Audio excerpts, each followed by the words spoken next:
All right, guys, I've got all the stuff here. Let me show you what we're working on today. So we've got 5 sprinklers on risers in this flower bed that we're going to be capping off today and then running drip.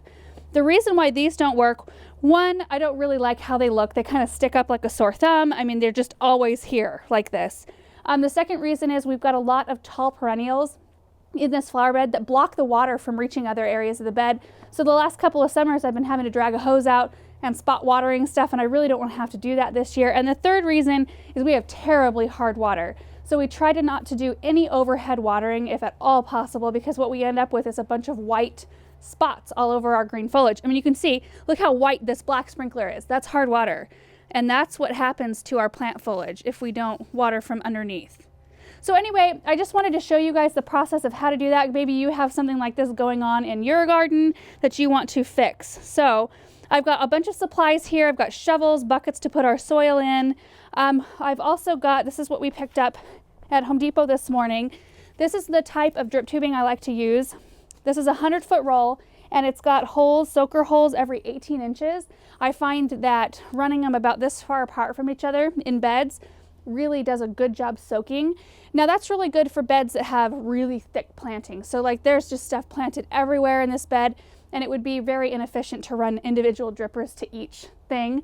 However, like we have a line of Aravitas that we planted last year where we ran up just a black tubing that didn't have soaker holes, and then we ran individual drips. That way we weren't wasting water. So it just depends on what kind of situation you have. And then in here, I just got a bunch of different kinds of connectors. So there's T's, these are elbows. I don't know how well you guys can see these through the bags. And then these are just straight right there, just depending on what we need. And then these are what we cap the end of the tubing off with so that the water doesn't flow out. So I think we're just gonna get started and start digging.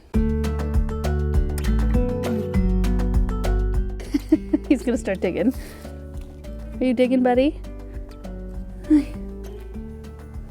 All right, guys, so here's the deal. It looks like the sprinkler is screwed onto a 90-degree angle down here, connector that's connected to some flex pipe, and I have no idea how far this flex pipe goes to where it actually hooks into a regular pipe. So this isn't the most ideal fix, but what I'm gonna do is just unscrew the sprinkler and then just cap it with this 1/2-inch cap here. Of course, if you can go to the source, to the actual pipe, and cap it there, it's better. But we'll just keep in mind that we know where this is in the future. I'm just gonna bury this up and we'll move on to the next one.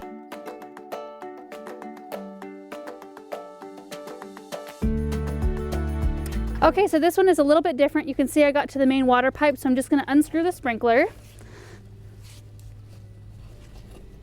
So to cap this one, I'm just gonna have to use a little bit of a different cap. So the cap I used on the last one had threads on the inside. This one has threads on the outside. So it's just pretty simple, just thread it in. I'm gonna probably put my glove on so I can get it really tight. All right, so I'm just gonna fill it back in. We got all of the sprinklers capped, and so this is the area we're gonna be running drip. From the box that's right here on my right, all the way over to the edge of the bed over there in the shade.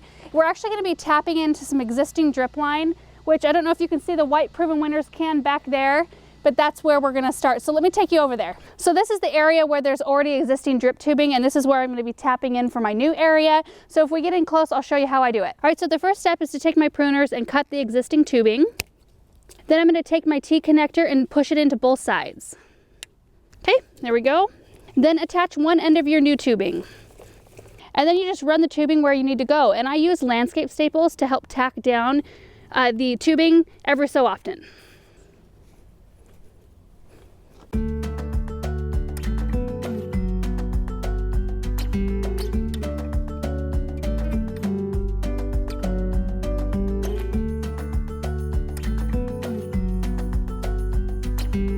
All right, we got all the drip tubing in place, and we actually have it spaced fairly close to each other.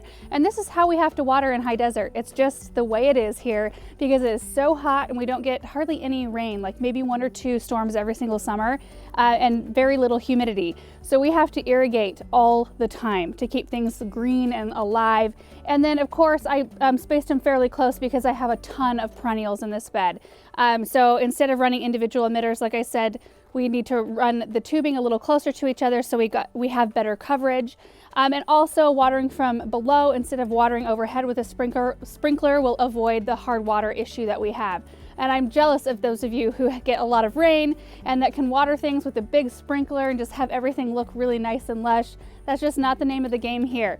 So this is pre-mulch. This is not how it's going to look in the end, of course. All of the drip tubing will be hidden, and that's why we wanted to do it, one, before all of the plants grow up any more than they already have. You know, we have a lot of tulips up already that I was trying to dodge. And then also, I like to put a fresh layer of mulch. Usually, I like to do once a year if I can. We're gonna probably try to hit a lot of our flower beds this year, kind of call it a mulch year, so that everything gets a nice layer and it looks really nice. But of course, you won't see it for very long because soon, like in maybe a month and a half, this thing will be super full. And it's actually always a problem in the spring. I always feel like I don't have a lot of plants, so I drag a whole bunch of stuff home and I forget how full it actually gets. So the last thing I want to cover is for those of you who don't have an existing drip system to hook into like I was able to today, which makes it very easy if you have drip nearby. There's actually an adapter that you can buy that looks really similar to this. This isn't one, this is actually an end cap, but it looks similar. You can attach one end to your faucet and then the drip tubing comes out this other end. You can run it in your garden. You can even attach this to a timer so that you don't have to turn on your hose ever. It's very handy. I did that in our old garden and it worked really, really well for me. So that's it, you guys. I hope this video wasn't super boring. I know irrigation isn't like the most thrilling subject, but if nothing else, I hope it maybe helped some of you guys out that are dealing with needing to put in drip system in your bed so that you can kind of see how we do it here. Of course, you know, might need to adapt it for your area. But yeah. Thank you guys so much for watching, and we'll see you in the next video. Bye.